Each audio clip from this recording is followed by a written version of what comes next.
guys, it's Miss French here for our Reader's Workshop Lesson 2. We are still continuing to explore our identity as readers, and now we're going to read a book and explore Richard Wright's identity as a reader. While we're reading, I'm going to stop and jot because there's a lot of information here. So stopping and jotting will help me make connections to the reading, and it will help me remember important facts. So let's get started reading Richard Wright and the Library Card by William Miller.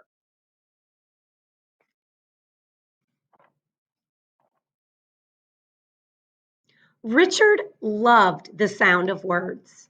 He loved the stories his mother told him about the farm where she grew up. There was a willow tree by a bend in the river, she explained. I dreamed all my girl dreams down there. Richard loved to hear his grandfather tell about the war, how he ran away from his master and fought the rebel army. I was only a boy, his grandfather said proudly, but I fought as well as any man. I fought in the rain and the mud. I carried the flag at the head of the troops. So I'm going to stop and jot here because there was a lot of information just on that first page.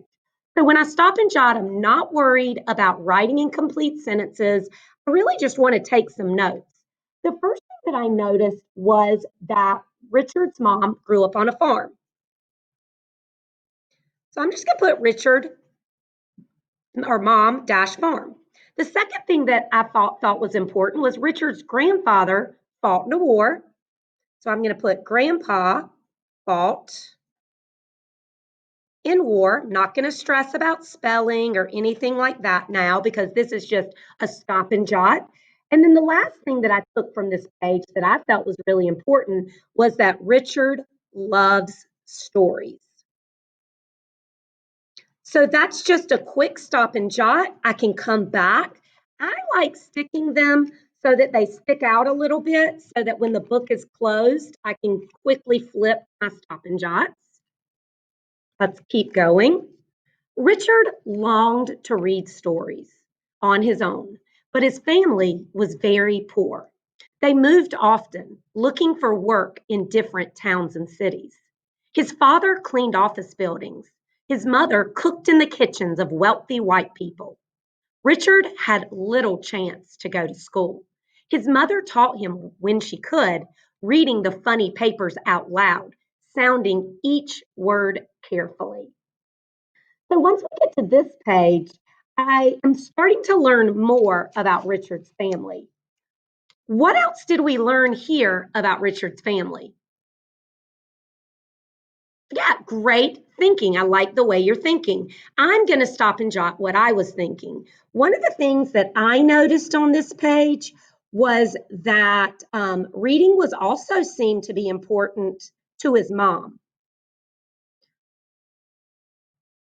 Reading important to Richard's mom because she really did try to teach him when she could, but she was super busy working.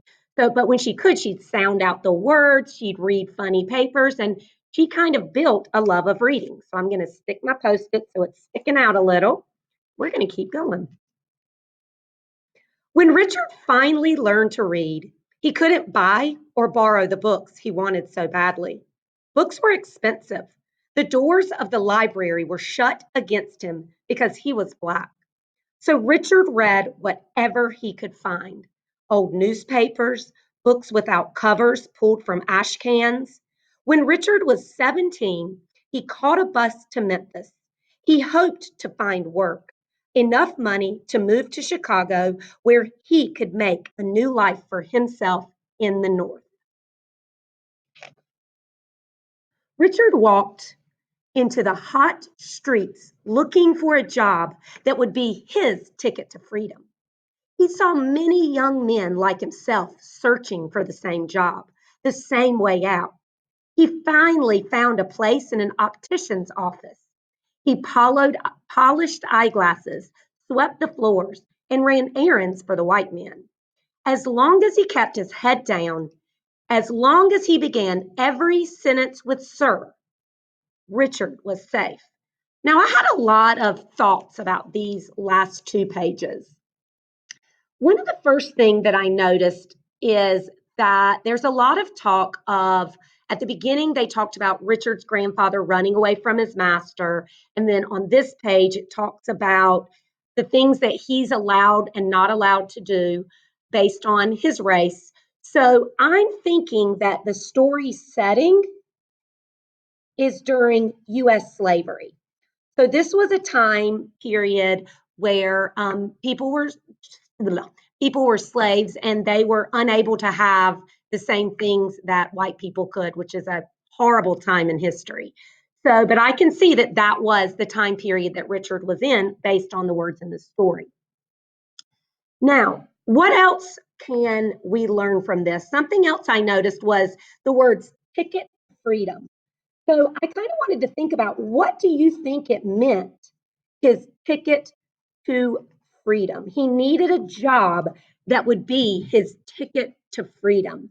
I want you to think about that as we read, and that's going to be one of the questions after this video. So keep thinking about that.